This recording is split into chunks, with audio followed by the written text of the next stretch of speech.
The first bill on the calendar for the day is Senate File 1470. The clerk will report the bill. Senate File number 1470, number 1 on the calendar for the day, an act relating to emergency powers, the unofficial engrossment.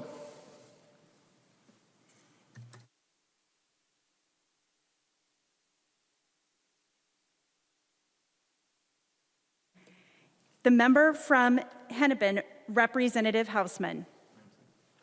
Ramsey, Representative Hausman. Thank you, Madam Speaker. This is the eviction moratorium off-ramp. The bill is moved and I'm to speak to the bill, is that right? Well, that's right. Would you like to introduce your amendment first, Representative Hausman? Yes, it's an author's amendment just to be very clear about the language in Ways and Means. There was some confusion about that 12-month period and staff suggested that a very minor amendment to make certain that the author's intent is clear. So the clerk will report the amendment. Hausman moves to amend Senate File number 1470, the unofficial engrossment. The amendment is coded A1. Further discussion to the amendment? Seeing none, all those in favor, Madam please. Speaker. Oh, yes, please identify yourself. Rep. Lucero, just wanting to know if the bill author would entertain us with what exactly the changes were, since there are those of us not on Ways and Means not privy to that conversation. Thank you. There was just a minute. I'm sorry, Madam Speaker. Go ahead, Representative Hausman. There was a little bit of confusion in Ways and Means. It appeared, and it had to do with this 12-month period. Some suggested it almost looked like you could go into a second year. That was not our intent. And that really, this was only during a peacetime emergency that we were talking about the restrictions on rent. Any further discussion to the amendment? Hearing none, all those in favor of the amendment, please say aye. Aye. Those opposed, please say no. No. No. The motion prevails and the amendment is adopted. Representative Hausman, to your bill. Thank you, Madam Speaker. This is the eviction moratorium off-ramp. At this particular stage, to avoid chaos, we need a plan, and that is what is in this bill. On March 13, 2020, Governor Walz issued an executive order declaring a peacetime emergency related to the rapid spread of the pandemic. He subsequently issued a number of related executive orders, making changes that would help keep Minnesotans safe during the pandemic. This included an order that prohibited evictions except in cases where a tenant seriously endangers other residents or is engaging in criminal behavior. The idea was that it's impossible to stay safe at home if you're evicted from your home, and that was motivation. Nothing in the executive orders removed the responsibility for tenants to pay the full amount of rent owed. The bill maintains the prohibition on evictions due to non-payment and allows evictions in cases where a tenant poses a danger to others, engages in criminal behavior, or remains in the property after they've been notified to vacate so the owner or owner's family member can move in. The landlord, the prohibitions on late fees and rent increases, the landlord may not assess late fees when non-payment of rent is due to a tenant's COVID-19 related income loss. They also cannot increase rent more than 6% and cannot increase rent during the peacetime emergency if they have increased rent during the previous 12 months. During the 12 months immediately following the end of the current peacetime emergency, landlords who intend to file an eviction for any reason other than those allowed during the peacetime emergency must provide written notice to the tenant at least 60 days before filing an eviction. No late fees may be assessed and rent may not be increased during that 60-day period. We did check to make sure that any of the policies we're changing only relate to this period of time and don't become permanent changes. It's important to note that the eviction moratorium wasn't issued as housing policy. It was issued as a public health imperative.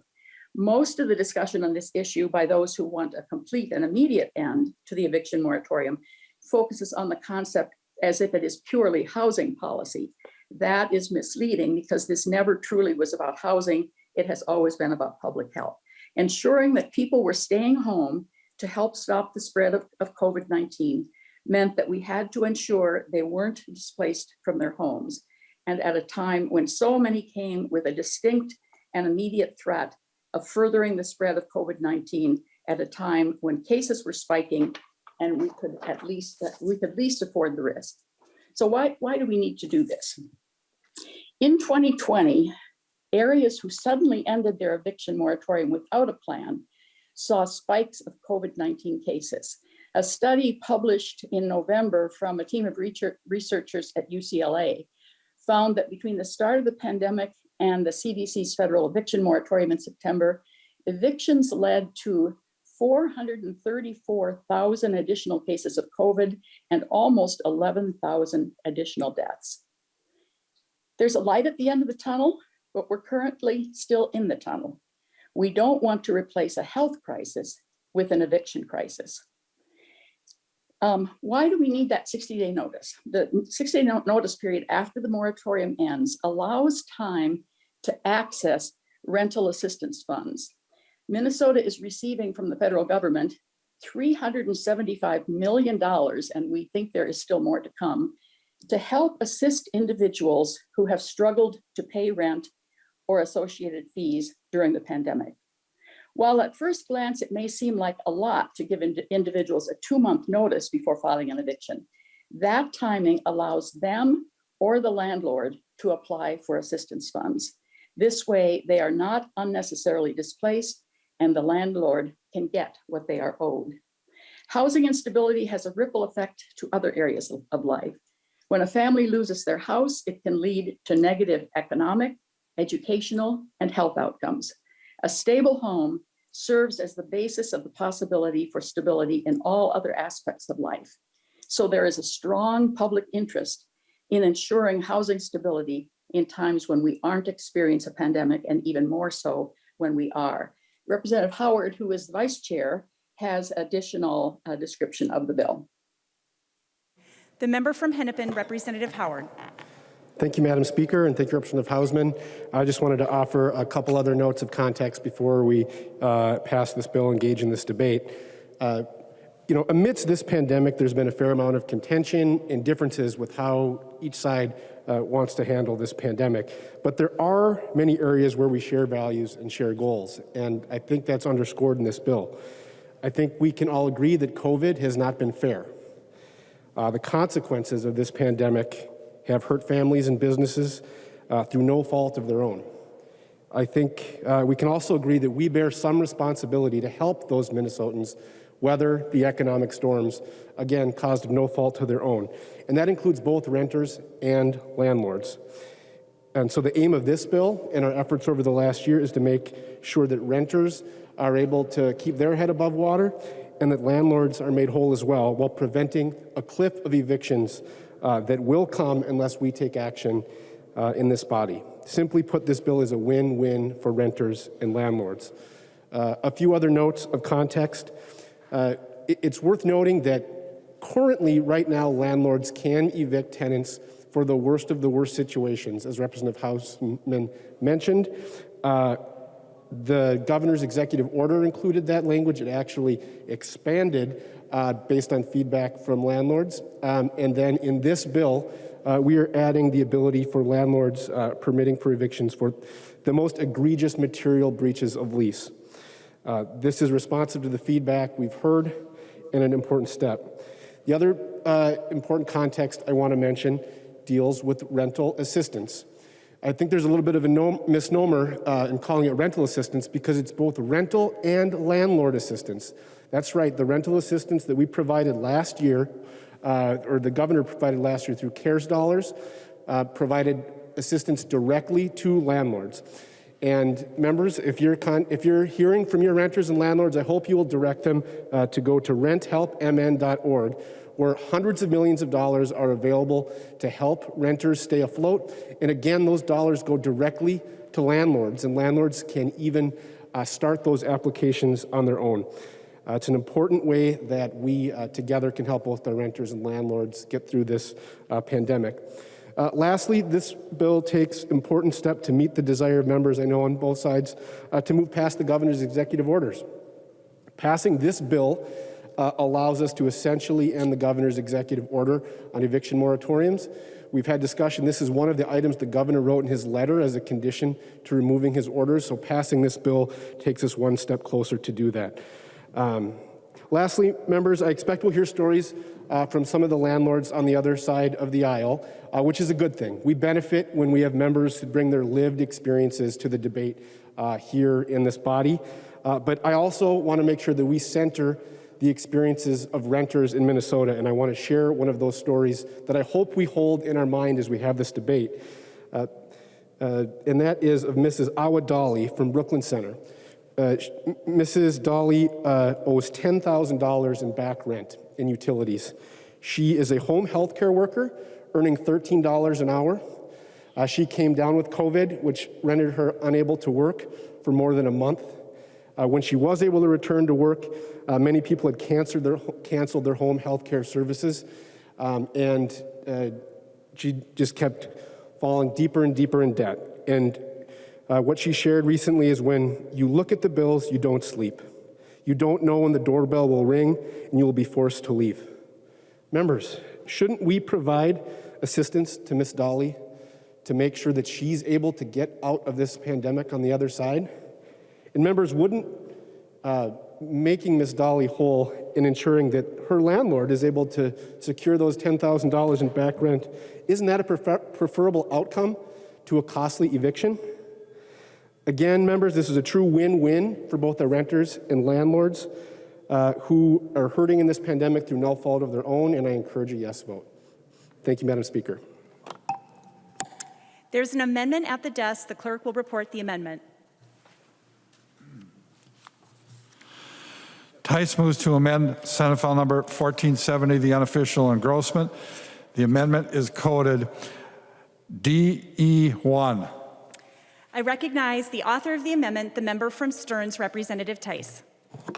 Thank you, Madam Speaker. First of all, I'd like to request a roll call, please. Representative Tice has requested a roll call. There being 15 hands, a roll call will be held. Representative Tice. Thank you, Madam Chair. I would like to say that I really don't feel like this is a win-win for housing providers. And I feel like this amendment would bring it back into more of a compromise.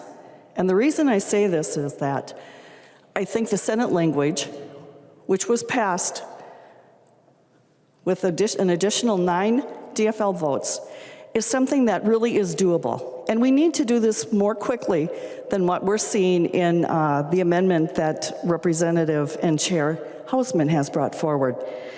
The housing stock in Minnesota is going down. I will tell you that this past weekend, my husband and I received a call from a friend who's a realtor looking to see if we were interested in selling any of our 5 rentals.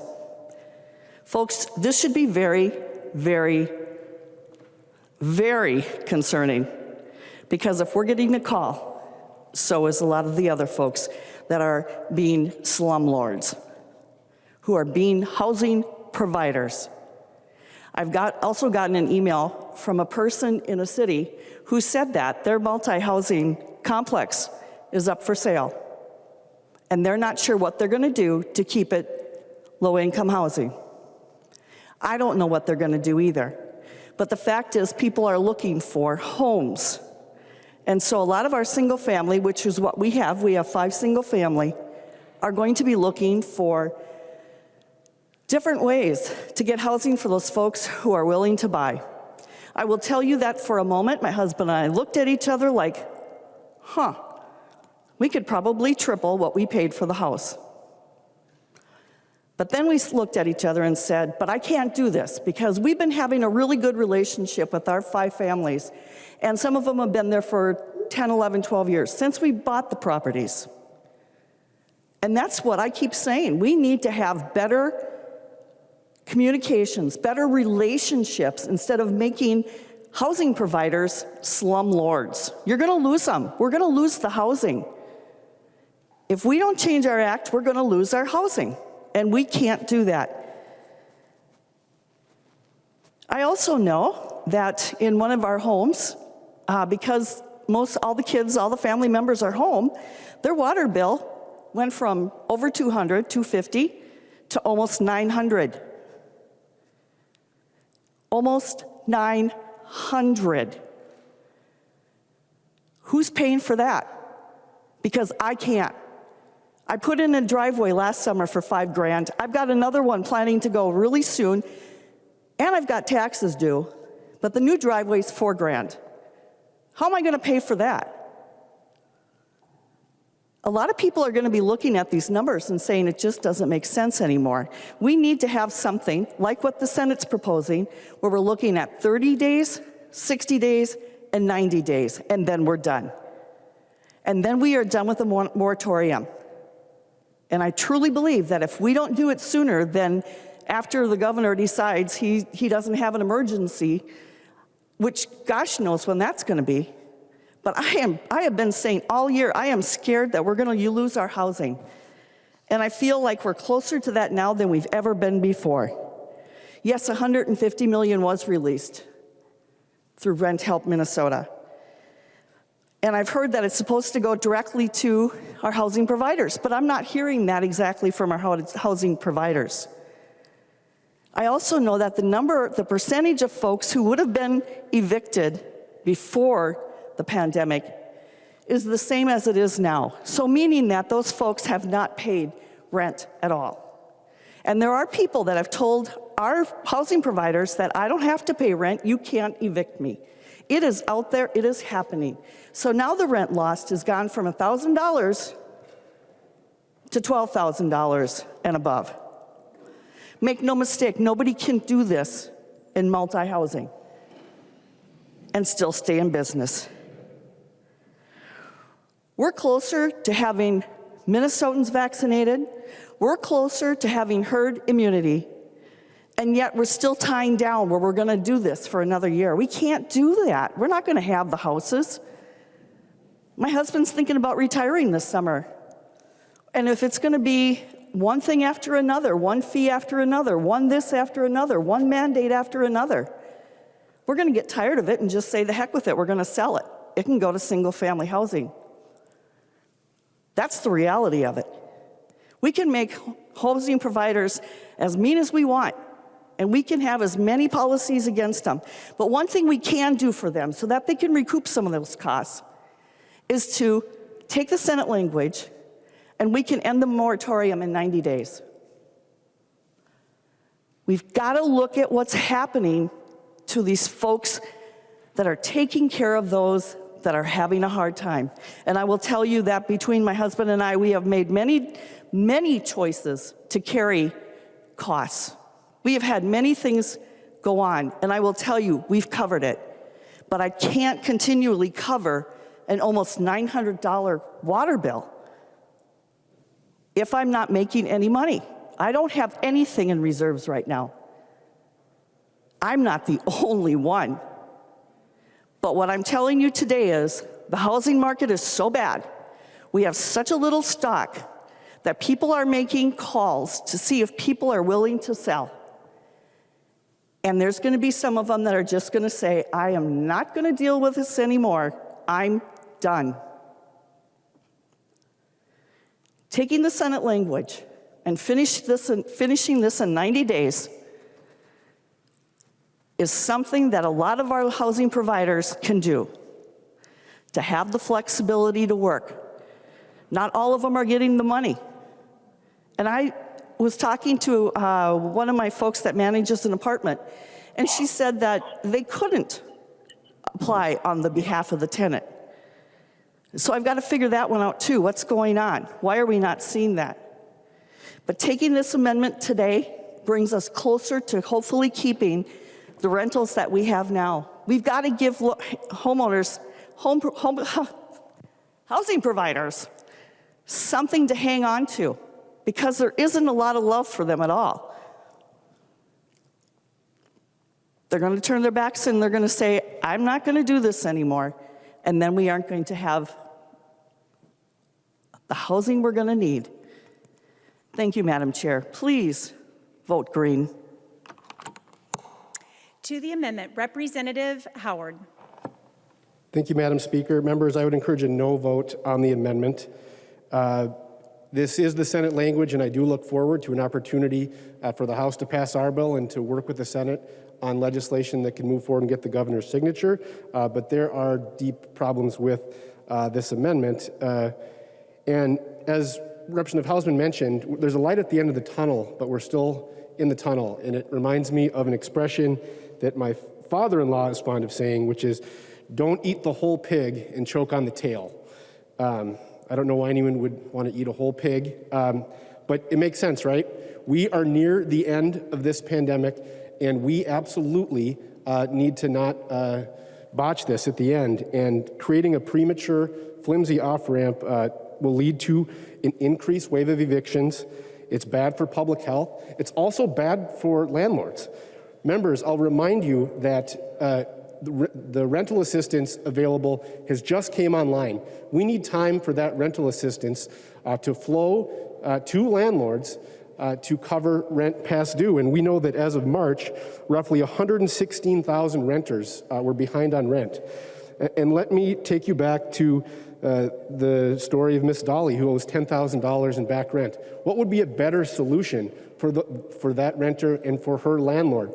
Creating a eviction that can proceed immediately, or ensuring that she's able to be made whole, she's able to avoid having eviction on her record, and her landlord's able to recover the rent that is due. Representative Tice, you mentioned that landlords or housing providers are they're struggling, they're doing right by their tenants, and that is by and large the case.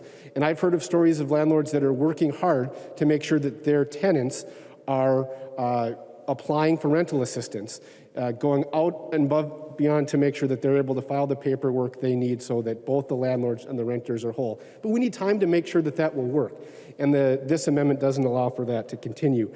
And I will mention that there are landlords that are not currently abiding by the governor's executive order. We've had, the Attorney General has had to file a number of suits. We've heard from renters where landlords have shut off utilities, changed locks, threats. We had one instance where an owner of a duplex who lives in Florida had shut off the propane tank in the middle of the winter of a duplex, affecting both a renter that owed rent and someone who was current.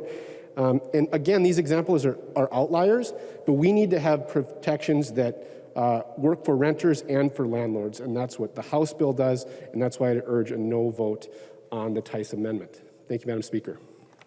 The member from Sherburne, Representative Meckland. Thank you, Madam Speaker. Well, Representative Tice, yield for a question. She will yield. Go ahead, Representative Meckland. Thank you, Madam Speaker. Representative Tice, you made mention that in these challenging times, there's a lot of parts to this, but right now there's a major housing shortage. So you're being offered a lot more money for these houses. If you were to sell them or buy them today, how much more would you charge for rent per month if you bought them at today's prices? Representative Tice. Representative Tice. Thank you, Madam Speaker, and Representative Meckland. Well, let's see, probably, one of the houses I'm thinking of right now probably would go from 1,000 to at least 1,500 a month. Just guessing. Representative Meckland. And I thank you, Madam Speaker. And I thank you for that, Representative Tice, because I'm hearing this from many, many landlords, many retired people that have a couple of, rental properties, and they're going to sell. And when they do sell, their current rental prices, they base it on what they bought it at way back in the time. So they can afford to rent it out a lot less expensive. But when they sell it based on the current market conditions, these rental costs are going to skyrocket. And I don't know that we're doing the right thing by those that are looking for housing. It's a major shortage we have all over. Thank you, Madam Speaker. The member from Asante, the Minority Leader, Representative Dowd. Thank you, Madam Speaker and members. We've got just a bit over 2 weeks until the end of session. I know that one of the outstanding issues is we still have emergency powers in place. I think one of the problems with this bill, and really, I don't know if you realize that you're doing it, but you're sending an incredibly mixed message. The provisions in this bill only take effect at the conclusion of the emergency powers. And you have voted not to end the emergency powers, I think 18 times in the House. So first of all, I don't even know why we're talking about this bill, because you don't seem to have any intention of ending the emergency powers. I also say that there's 2.5 weeks left in session because this is the point at session where people decide if they want to get done on time and they start rolling up their sleeves. I think what you've seen coming out of the Senate represents real bipartisan work. Every single one of the omnibus bills that came out of the Senate had bipartisan votes and broad bipartisan votes. This bill, when it came out of the Senate, not this version, but when it was sent over to us originally, not your language, but the Senate version of this bill had, I think, 46 votes coming out of the Senate, broadly bipartisan. What they're doing over there represents compromise, and it represents people who are showing that they're ready to roll up their sleeves and get this session wrapped up on time. 2/3 of the bills that left this body have left without a Republican vote. They don't represent any compromise. And this bill doesn't represent any compromise. Thank you, Representative Tice, for bringing this amendment forward. This amendment represents compromise. This is something that will wind down this particular emergency order and help us end the emergency powers. The underlying bill will not. And it will not get any Republican votes going out of this chamber. So take the lifeline that we're offering you here. This is us helping you unbutton your buttons to roll up your sleeves so that you can get the work done that Minnesotans expect you to do in the next 2.5 weeks. And we're right here to help you. So let us help you. Thank you, Madam Speaker. Any further discussion to the amendment? The author of the amendment, Representative Tice. Thank you, Madam Speaker. I would encourage a green vote so that we can show all folks in Minnesota who are part of the housing situations that we care, that we hear their voices, and that we care. Thank you. Please vote green. There being no further discussion to the amendment, the clerk will take the roll.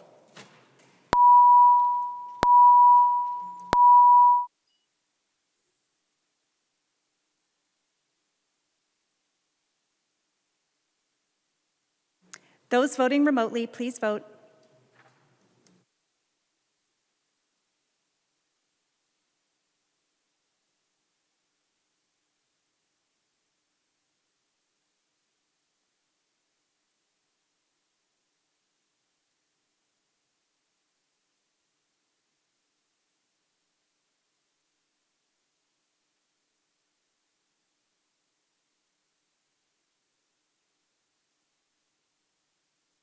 Will the clerk call the names of those who have not yet voted?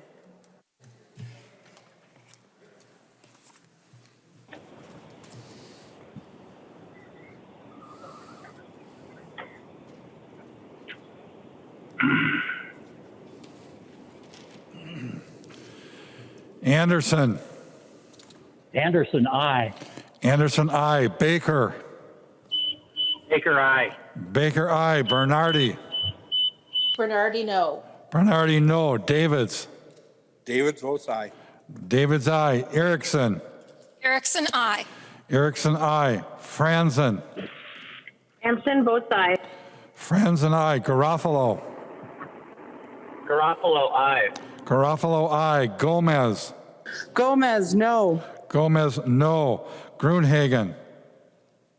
Gruenhagen, aye. Gruenhagen, aye. Hanson, R. Hanson R, no. Hanson, R, no. Hassan. Hassan, no. Hassan, no. Hausman. Houseman, no. Hausman, no. Heinrich. Heinrich, aye. Heinrich, aye. Johnson.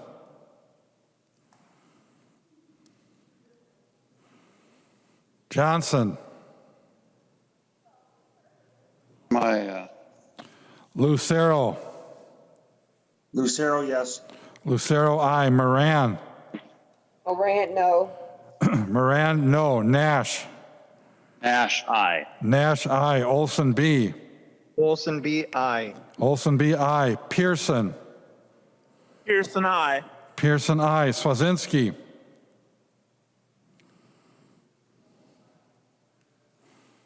Swazinski. Swazinski, aye. Swazinski, I. Zhang J. Don't do no. Zhang J, no. Zhang T. Zhang T, no. Zhang T, no. Johnson, aye. Johnson, I. The clerk will close the roll.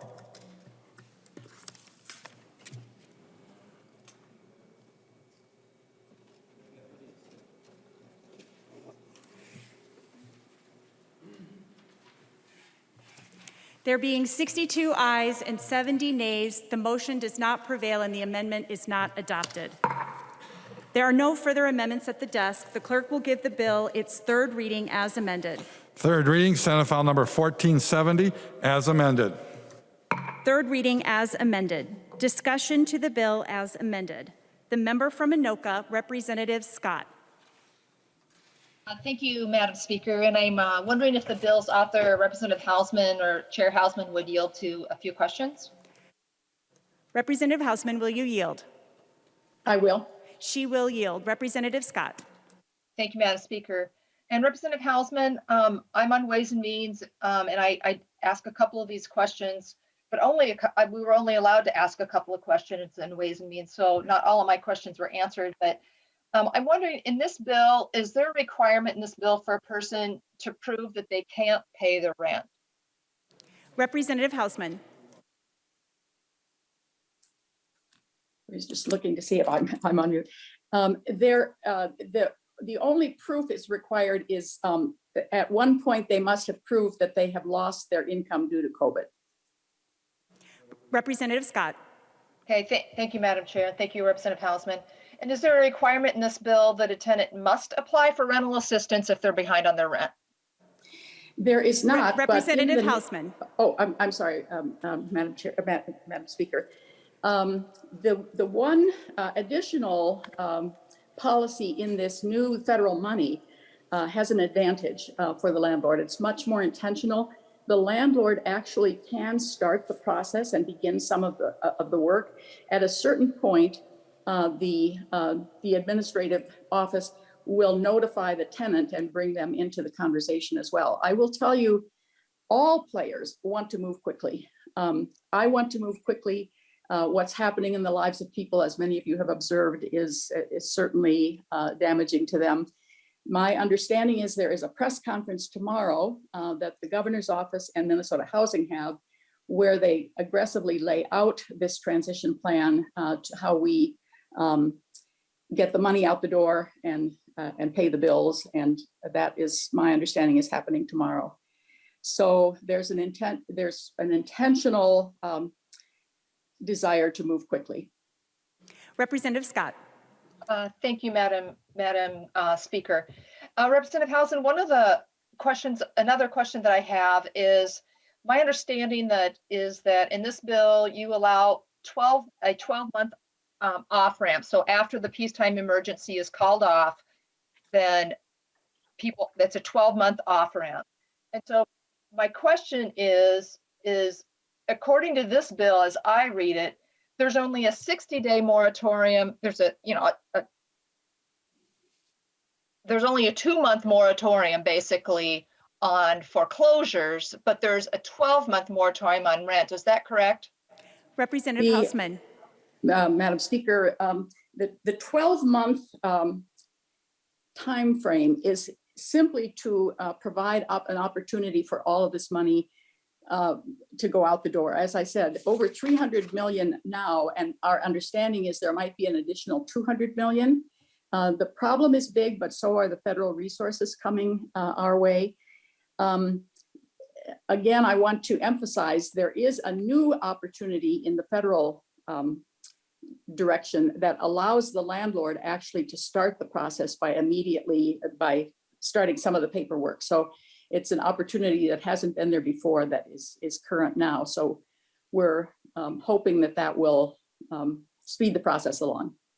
Representative Scott. Thank you, Madam Chair, or Madam Speaker. Representative Hausman, I didn't hear an answer to the question. Is there just a 60-day moratorium on foreclosures in this bill? Representative Hausman.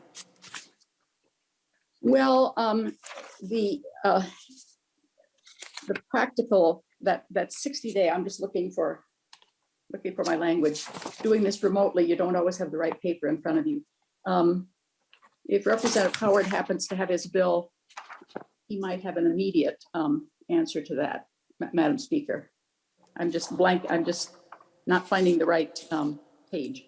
So Representative, Speaker? Yeah, Representative Scott, you have the floor, but Representative Howard is available to answer that question if you want to. Representative Howard, if you would ask that or answer that question if you know the answer. Representative Howard.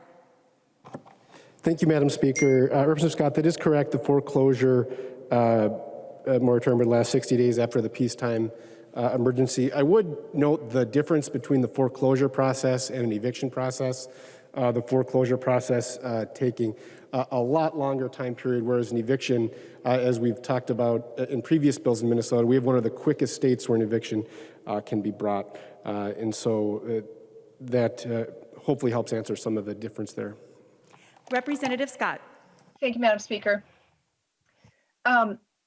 So I don't know, Representative Howard, if you want to continue yielding, maybe you actually know the answer to these questions. So how did you arrive at the 60-day moratorium on foreclosures? That's my first question to you. And secondly, how does this work if the mortgage that the housing provider has, if they go into foreclosure and the mortgage provider is out of state? How does that work legally? Representative Howard. Thank you, Madam Speaker. To the first question, we arrived at 60 days in part, as I mentioned in the previous answer. The foreclosure process does take a great deal of time, and we arrived at 60 days. I note that the Senate bill doesn't have this provision whatsoever. And if she could repeat the second question. Representative Scott. Thank you, Madam Speaker. Representative Howard, I'm just wondering if the mortgage that the housing provider has is with a company that, and most of them are out of state, how does that work with, making just a state law here in Minnesota, putting a moratorium on foreclosures when they may have the mortgage with a company in Connecticut? Representative Howard. Thank you, Madam Speaker. I mean, we've vetted this with our nonpartisan House research. I could get back to you with some specifics, but we have went through a home foreclosure crisis in the past and want to make sure that homeowners, like renters, are protected to the extent we can. Representative Scott.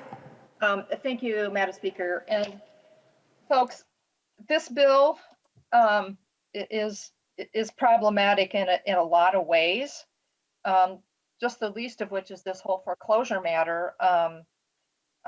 Basically, what we're doing is we're allowing, it's already been a year that people haven't, 12 months, 13 months now, that people have not been required to pay the rent. I understand that it's still due and owing, but we don't know when the peacetime emergency is going to end. But let's say if it ended tomorrow, and maybe what you're doing here is signaling to us that the governor is getting ready to end this peacetime emergency. And gee, I hope that's accurate. But let's say it happens tomorrow. There's a chance that there are going to be people that are 2 full years behind on their rent. And that's an awful long time for housing providers to go without any income on their property. And not, I think the federal government at one time had a moratorium on foreclosures. I don't think that's in existence anymore. I don't know for sure.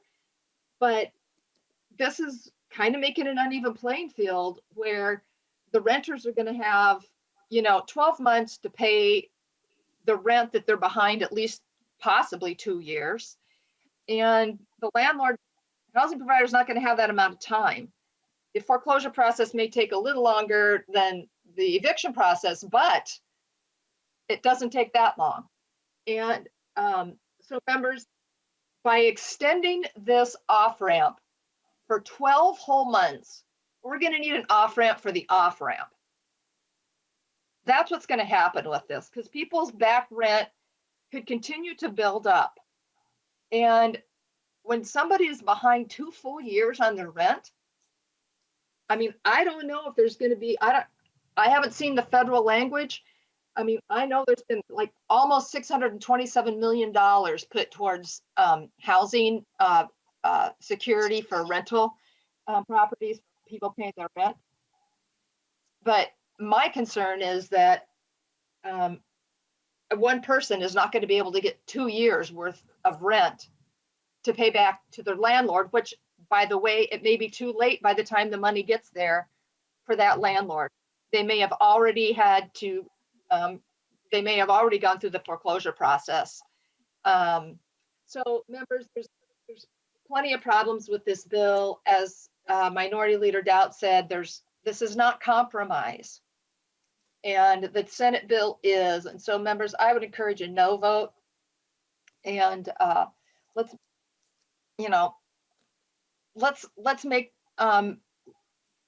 go back and adopt the Senate language. Let's take this back to the Ways and Means again, and let's adopt the Senate language so that we have a compromise bill that will actually pass and go into effect and be reasonable. Thank you, members.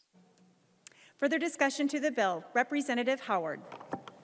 Thank you, Madam Speaker. Again, I'd encourage a yes vote. Just briefly to some of the comments by Representative Scott, I just want to be clear that nothing in the governor's executive order or in this bill would cancel rent owed to landlords, which is why it's so vital that we provide time for housing assistance to be able to flow and get to landlords. That's in the best interest of both landlords and renters. Lastly, I want members to, we're talking about a bill that will prevent evictions. And I want members to understand how devastating just having an eviction filed on your record is for Minnesotans. Having an eviction filed on a Minnesotan, if you are pregnant, affects the maternal health. If you children in homes with children where there's an eviction filed, the increase of mental health challenges and performance in school is an issue. And of course, these issues are much worse for our BIPOC communities, the communities most impacted by this pandemic. I think of our last economic recession after the home foreclosure crisis, where tens of thousands of Minnesotans and Americans across this country were plunged into poverty based on no fault of their own. And in this pandemic, I believe we have a responsibility to help Minnesotans weather these economic storms. We simply cannot allow this pandemic condemn Minnesotans to poverty, which is what an eviction will do. This bill says not on our watch. We are not going to let that happen. The first step that Minnesotans take out of this pandemic is going to be filled with hope and opportunity, and that's why I encourage you to vote yes on this bill. Thank you, Madam Speaker. The member from Lyon, Representative Swazinski. Thank you, Madam Speaker. Would Representative Hausman yield for question? Representative Hausman, will you yield? I will. She will. Go ahead, Representative Swazinski. Thank you, Madam Speaker. Thank you, Representative Hausman. Just a couple of questions when it comes to this bill that lays before us. When the unemployment bonus was passed by the federal government and through the state of $600, one of the reasons that was done is so that people could pay their rent. If folks receive that, is there, in order to receive this assistance through those accounts that you talked about, do they have to use that money on rent, or do they have to utilize that? Do they have to at least show that they made an effort to pay rent using those dollars, or how does that affect this? Representative Hausman. I think some of that has been happening, Madam Speaker, because in testimony in committee, when Minnesota Multi-Housing testified to the records of rent payment, they said that everybody was surprised that it was that more rent was being paid than they were anticipating. So there was huge effort, I think, for many people to stay current on their rent. When those administrative offices around the state that do the work to get the money out, they absolutely have, as that application comes in, there's a good bit of financial information asked for. So it's a little like going to your bank, I think. They don't just write a check. They do inquire about significant amounts of resources and so forth. Representative Swazinski. Thank you, Madam Chair, Madam Speaker, and then would Representative Hausman yield for another question?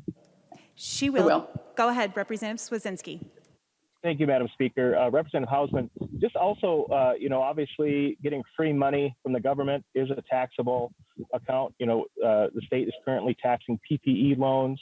The state is currently taxing the bonus unemployment checks on people's checks, and it's written into some of the surplus that we're having in our bottom line right now. And how will this be affected with income taxes? Obviously, you mentioned that there's many people that maybe owe over $12,000 in back rent that haven't paid rent already for 12 months. Will they receive a tax bill along with this? And then also, if the landlord, the housing provider, receives some of this money essentially to pay people's rent for them, will they be taxed on that income as well? How does that process work? Representative Hausman. I'm sorry, Madam Speaker. I have absolutely seen no indication of that. I mean, just practically, all this is doing is paying the rent. And so when the landlord receives it, he's receiving the rent that he normally would have received from the tenant in any case. So this is not income. This is paying the bills. Representative Swazinski. Well, Madam Speaker, this is income. I mean, essentially, if it's $12,000 or $5,000, it's income. You're receiving it from the government. Someone's paying your rent on your behalf. Will it be filed in their taxes that they received it? And will it be a taxable indication? Because essentially there is money being paid for services offered and labor offered and housing offered. How does that get tracked as far as the tax? Maybe Representative Marquardt could comment to that. Well, at this point, you've asked Representative Hausman to yield. So are you asking her a question, or do you want to ask somebody else to yield? I think it was more of a statement. Thank you, Madam Speaker. Further discussion to the bill. Representative Tice. Thank you, Madam Chair. I would hope for a yes vote on this amendment for several reasons. But one, I just want to make clear that nothing in this bill has anything to do with the help that Minnesota is handing out from the federal money. This is all on its own. But when the website came out, I contacted Mr. Baumtrag and I said, I'm hearing from folks that they can't help their renters apply for the money. Is this true? And he said, this is his reply, that the landlords can do a lot to assist by registering their properties, submitting information, to make payments, et cetera. But as of right now, landlords cannot directly on behalf of renters. And what I meant by that was, and I think it's here in the second line, this is because of the eligibility requirements on renters and their requirement to sign the application. What I meant was, can they help their renter do it? So I think that's right, we're on final passage, vote no. Sorry. I still want this amendment to go on, you guys. But I think what we're seeing is we need to get serious. We need to pass something, we need to compromise, and we need to do it sooner than later before we lose our housing providers. Vote no. The member from Dakota, Representative Garofalo. Thank you, Madam Speaker. And first of all, can you hear me okay? Yep, we hear you loud and clear. Go ahead. Thank you, Madam Speaker and members. Well, Madam Speaker and members, I think it's pretty clear that we now know something new about the DFL, and that is that this DFL majority loves telling people what to do. This DFL majority loves telling people what to do. loves telling them what to do with their property, loves telling them what to do with where they can go and how they can do it. And this DFL majority especially loves telling people what to do with their money, especially when they can use the power of government. Now, we are in the 14th month of a governor having supreme executive powers. And what we have seen on the other side of the aisle or the other chamber are some DFLers and Republicans working together, reaching a conclusion, compromising, getting things done with a veto-proof majority on a compromised piece of legislation. And what does the woke DFL and the House DFL do with that?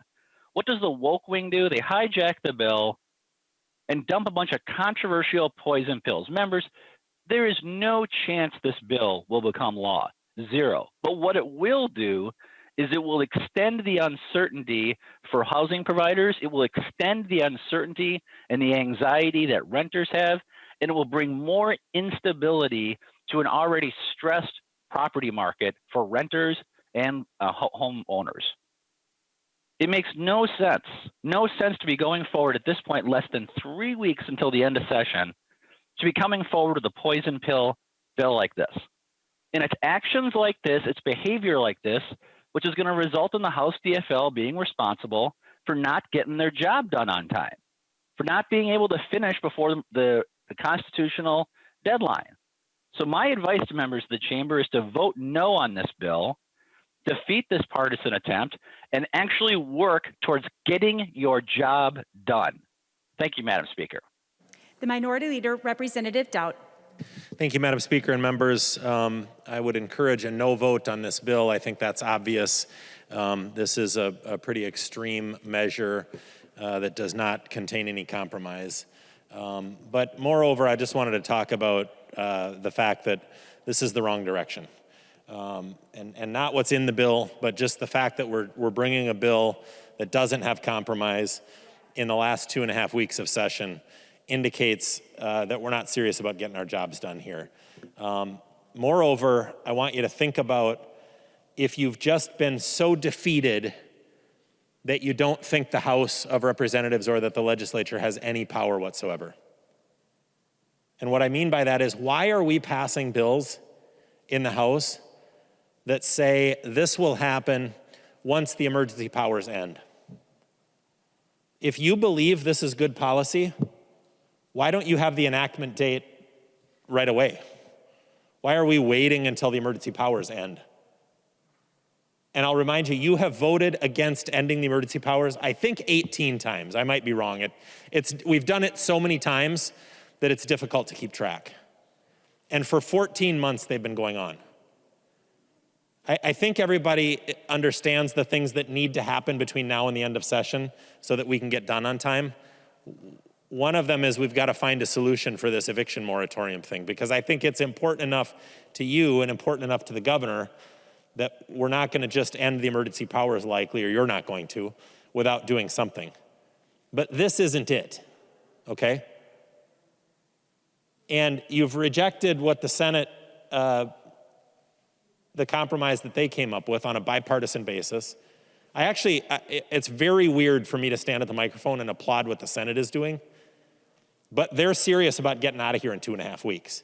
They're serious about getting their job done, and they're sending out bills that have broad bipartisan support.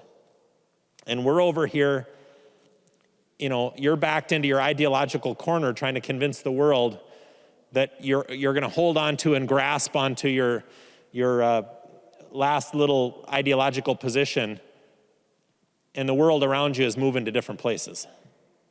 So think about that question. Why are you passing bills out of this chamber that tie their enactment to when the emergency powers end? Stand up and do your damn jobs. The emergency powers have been in place for 14 months. I don't see a scenario where we get out of here with the emergency powers still in place. And that's not a partisan thing. If I asked you to raise your hand if you want to be back here every month all summer long, again, like we were last year, how many of you would say you do? 0, probably. So we're going to end the emergency powers before we leave here. When we set our budget,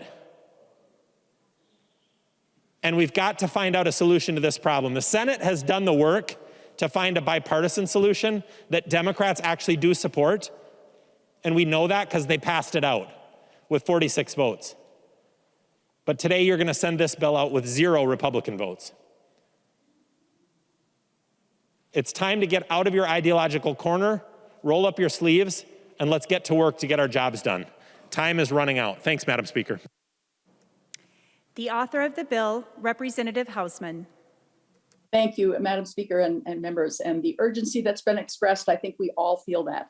So a green vote today gets us to conference with the Senate. And I am quite sure that both House and Senate feel the urgency to have an off-ramp and to have that done quickly. Those conversations between the Senate and the House, that is how we reach compromise. The Senate passes a bill, the House passes a bill, and we get together to have conversation between the House and the Senate. And we know we have to get to compromise quickly. There is strong motivation for that. At this point, there are some solutions in the House that are not in the Senate, and there are some in the Senate that are not in the House. I actually tell you, because I've looked at both bills and I've had a conversation with Senator Draheim, our resolve is to reach compromise quickly. I am confident of that. Thank you for the discussion today, and I would appreciate a green vote. Seeing no further discussion to the bill, the clerk will take the roll.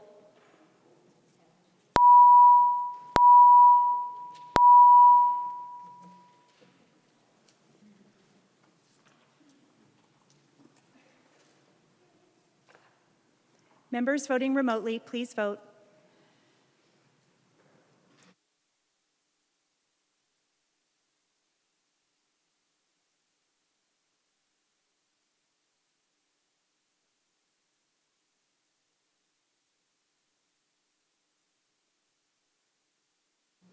Will the clerk call the names of those who have not yet voted?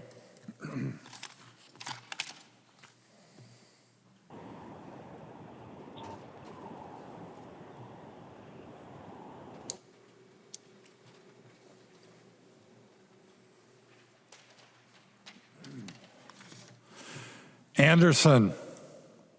Anderson, no. Anderson, no. Baker. Baker, no. Baker, no. Bow. Bo, no. Bow, no. Davids. Davids votes no. Davids, no. Davney. Davney votes aye. Davney, aye. Erickson. Erickson is no. Erickson, no. Franzen. Franzen votes no. Franzen, no. Gomez.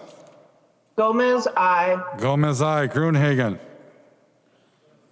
Gruenhagen, no. Gruenhagen, no. Haley. Haley votes no. Haley, no. Hanson, R. Hanson R, aye. Hanson, R, aye. Hassan. Hassan, aye. Hassan, aye. Hausman. Hausman, aye. Hausman, aye. Heinrich. Heinrich, no. Heinrich, no. Lucero. Lucero, no. Lucero, no. Mason. Mason, yes. Mason, aye. Nash. Nash, no. Nash, no. Olson, B. Olson B, no. Olson, B, no. Pearson. Pearson, no. Pearson, no. Pryor. Aye. Pryor, aye. Swazinski. Swazinski, no. Swazinski, no. The clerk will close the roll.